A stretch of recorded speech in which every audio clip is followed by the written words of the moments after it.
the region. But first, Israeli Prime Minister Benjamin Netanyahu was on Capitol Hill today. He addressed a packed House chamber before a special joint meeting of Congress.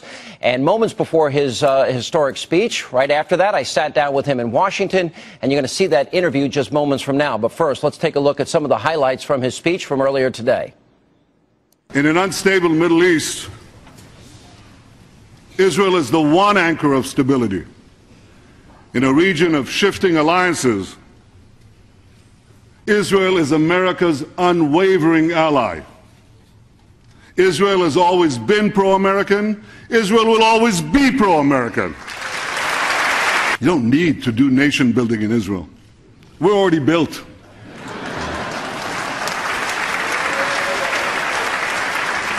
You don't need to export democracy to Israel. We've already got it.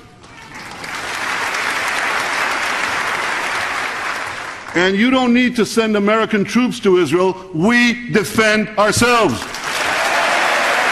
And today, in a cable exclusive interview, I asked the Israeli Prime Minister Benjamin Netanyahu about that speech and much, much more. Let's take a look. Mr. Prime Minister, welcome back, sir. It's an honor to have you. Good to see you, Sean. Appreciate you being here.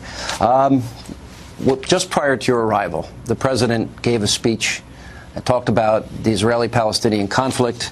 It made a lot of news. And in the speech, he said the U.S. believes the negotiations should result in two states with permanent Palestinian borders with Israel, Jordan, Egypt. And then he said the borders of Israel and Palestine should be based on the 1967 lines with mutually agreed swaps so that secure and recognized borders are established for both states. It caused a bit of an uproar. Well, I was very happy to hear the president add the other side of the coin. He said there will be no return to the June 4th, 1967 lines. And I agree with that, obviously, because I think those lines are indefensible. Israel would only be 9 miles wide. That's kind of hard to defend. You know, that's half the width of the Washington Beltway. I was in the Capitol today. It's the width from the Capitol building to Bethesda.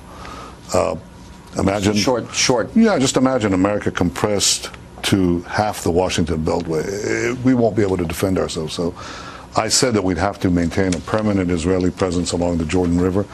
And I think there's agreement between Israel and the United States that Israel must have defensible borders. Because in our part of the world, there's a simple truth. A peace you can't defend is a peace that will not hold. Mm-hmm. Things changed pretty dramatically, though, in the course of the time that you've been here. The president went into great detail in his AIPAC speech to clarify those remarks. What did that mean to you when he clarified it? Well, you know, we talked about that in our conversation, too, and I was glad, and in the lunch that we had, too. I think it was important because it reassures Israel that we'll have a defensible peace, a realistic peace. And I think also that the fact that he said that peace will only be negotiated between the parties. It's not going to be imposed by the UN. The UN can decide anything. The UN can decide that the sun revolves around the earth and that both are flat discs. They could actually do that. They pass these outrageous resolutions. So when the president said that's not going to happen, and that's not going to succeed in the Security Council because they'll block it, and because peace has to be negotiated. So a negotiated peace in which the Palestinians finally recognize the Jewish state, and in which Israel has defensible boundaries, that's a good thing. I mean, so I agree with that, obviously. So as this week has evolved, how would you describe your relationship with President Obama? I think it's a very, very important and positive development and a positive relationship. We have a lot of things that don't meet the eye. People don't see it. Press loves to take differences we have, blow it up. You know, it's very attractive. But I've spent 7 meetings with the president now. That's a lot of hours. And we have so much more that we agree on than those areas that we disagree on. And there are things that people don't know. They don't know that Israeli-American security cooperation is at an all-time high.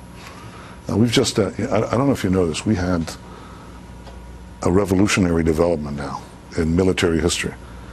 We've had the support of the United States for Israeli technology that developed an anti-missile system. And we've just intercepted in combat 7 incoming rockets aimed at Israel's cities, and they never got there. We intercepted them in midair. Now, that's partly a result of the American support for Israel that is taking place now. I appreciate that. And I think it's important with all the hoopla.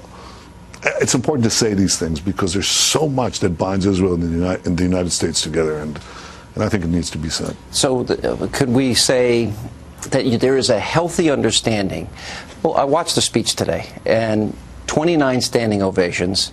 You got 10 good jokes in, and over 50 moments of applause. By any estimation, a very, very warm welcome from the United States Congress, a joint session of Congress. Would it be fair to say there's a healthy understanding with the White House and Congress understanding Israel's security needs?